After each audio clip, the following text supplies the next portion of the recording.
Hello everyone, let's now move towards another activity. Here we are making some of the lines that are apparent on your screen, and these are somewhat triangular in shape. After that you just have to add some of the patterns in between. We are going to convert it into cute leaf inspired just themed organism. Just give it a try. This looks so cool and quite good. This is best suitable for the small kids.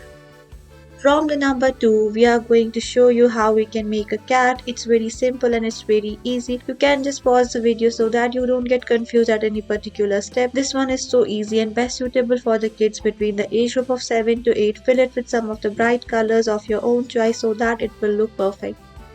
Let's move further with another activity. From this number 2, we are going to convert it into a cute little duck and just see how I'm making the wings of this duck. This is all about the small paintings that you can create at your own places out of this few simple steps from the number 4.